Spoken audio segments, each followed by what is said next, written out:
The knock on the cabin door wasn't just loud, it was violent. A pounding that rattled the old wood my grandfather had cut and sanded with his own hands.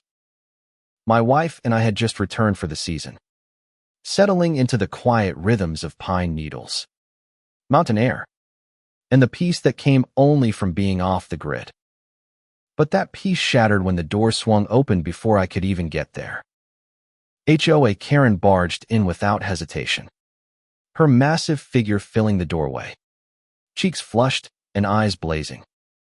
She didn't even bother to knock again or announce herself. She simply stormed across the threshold and barked, "You can't stay here. This cabin is not authorized for occupancy under HOA regulations. I'm ordering you to leave immediately." I stood stunned, frozen in the middle of unpacking a box of my late father's books. My wife, who had been in the kitchen boiling water for coffee, came out holding a dish towel in her hands, eyes narrowing at the audacity of this stranger's intrusion. I managed to stammer, "Excuse me. This is our cabin. We own it outright. What do you think you're doing just barging in?" Karen turned her head toward me slowly, that smug, practiced smirk curving her lips. She raised a clipboard she had brought with her and declared, "Under HOA Code 14. 3B, this structure is not zoned for permanent residency. You and your wife are trespassing. If you don't vacate immediately, I'll have the sheriff here to drag you both out." My wife stepped forward, shoulders squared, her calm more terrifying than any shouting could have been. She asked, "And who gave you the authority to come into our home uninvited?"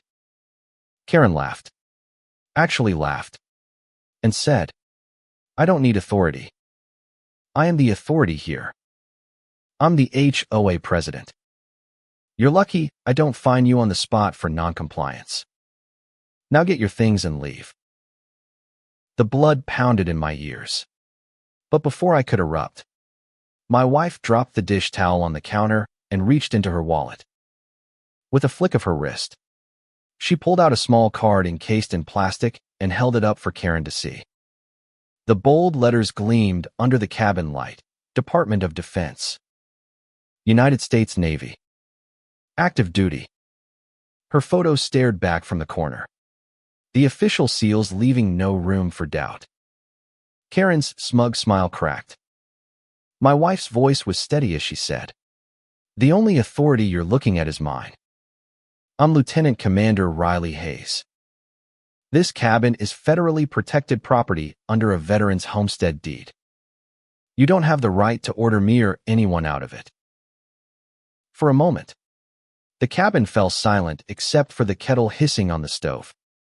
Karen blinked rapidly, the red blotches spreading across her face. She opened her mouth, then closed it again, struggling to find words. Finally, she sputtered, "A military ID doesn't mean anything here.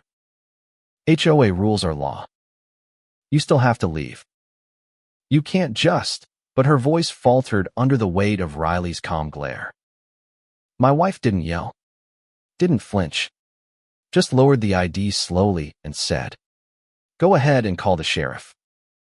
We'll see how long you last when they find out you forced entry into a military officer's residence." Karen's chest heaved. For years, she had cowed neighbors with fines, threats, and bluster. But the usual intimidation bounced right off Riley's uniform strength. My wife had stared down insurgents in foreign deserts. Karen's clipboard tantrum barely registered. Karen tried to stand taller, but her words grew shrill. "You think you're special. You think that badge makes you untouchable. The law is the law, and I'll prove it." She stormed back out of the cabin, slamming the door so hard it rattled the dishes. I exhaled, shaking, but Riley only smirked faintly and said, "She's about to learn the hard way." And she was right. Because just an hour later, the sheriff's cruiser pulled up at the gate not to evict us, but to question Karen. And that's when the real unraveling began. The crunch of gravel outside the cabin signaled the sheriff's arrival. But instead of striding toward our porch with eviction papers, he turned his attention straight to Karen, who was already waiting in the driveway with her arms folded like a conquering general. She launched into her tirade before the deputy could even shut his door. Finally, you're here. Arrest them both immediately. They're squatting illegally, ignoring HOA code, and threatening me with fake military identification. Her voice pitched higher with each word, shrill enough to draw neighbors out onto their porches. The deputy didn't move toward us. He held up his hand, calm but firm. Ma'am, slow down. First, why don't you explain what gave you the right to enter their cabin without permission? Karen's eyes bulged, and she scoffed. Right. I don't need permission. I am the HOA president. That cabin belongs to the community. They have no standing to be here. Riley stepped onto the porch, military ID in hand once more. The deputy took it, studying it with the kind of solemnity that comes from years of recognizing what was genuine and what wasn't. He looked up at Karen, his eyes sharper now. This is valid Department of Defense identification. This cabin is protected under federal homestead deeds. Which means, ma'am, that if you set foot inside again without their consent, you're trespassing and breaking and entering. Karen's face flushed beet red. She sputtered. That's absurd. HOA rules override personal claims. That's how we keep order. Her voice wavered, though, cracks in the wall of her confidence. The deputy crossed his arms and said, No, ma'am. HOA rules are civil agreements, not criminal law. You have no authority to evict anyone. And you definitely don't override federal protections. The crowd of neighbors had grown by then. Whispers rippled through them, stories of Karen's past abuses surfacing like cracks in ice. A man spoke up, holding his phone high. I've been recording this since she stormed inside. You'll want this for evidence. Another neighbor shouted. She fined me $500 for planting a tomato patch. Someone else added. She told me she could seize my shed if I didn't paint it gray. The murmur rose into a chorus, each confession piling weight onto Karen's already trembling shoulders. That was when the twist landed. The deputy's radio crackled with a new call, and his expression shifted. He turned to Riley with respect. Commander Hayes, dispatch just confirmed your ID. They also advised me to notify state investigators because MS. Karen here has filed multiple complaints against veterans in this county.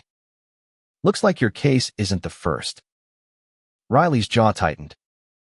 Targeting service members. That's more than Narration, that's discrimination.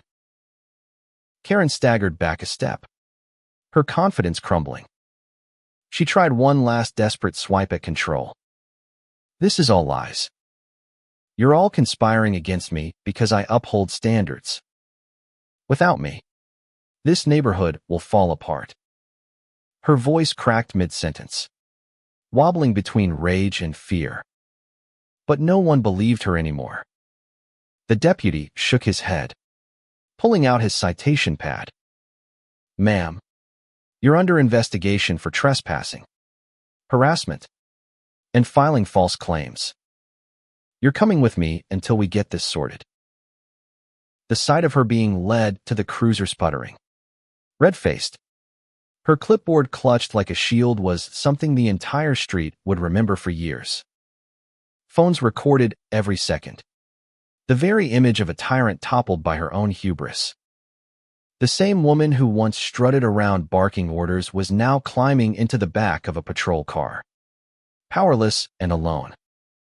In the weeks that followed, everything changed.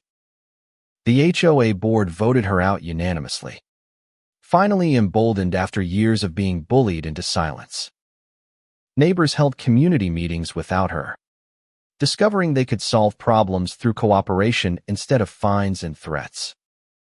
And when Riley and I walked to the general store, people stopped us to thank her, calling her a hero not just for flashing that ID, but for standing tall against the kind of arrogance that poisons entire communities.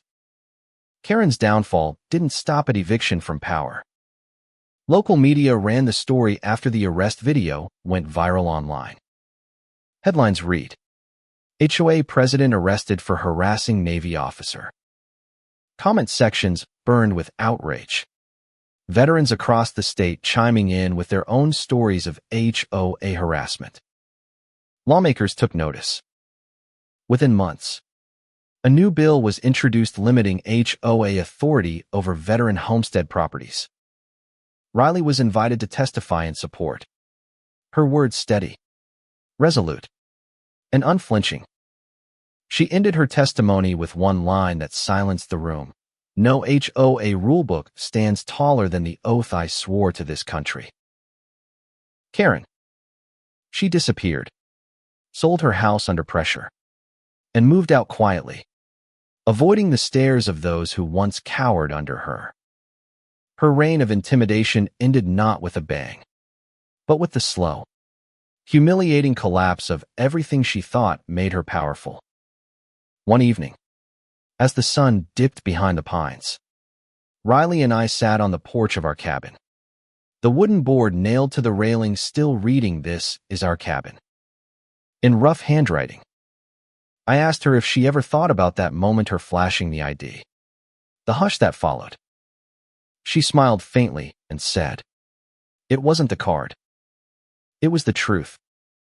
Bullies crumble when the truth stands in front of them."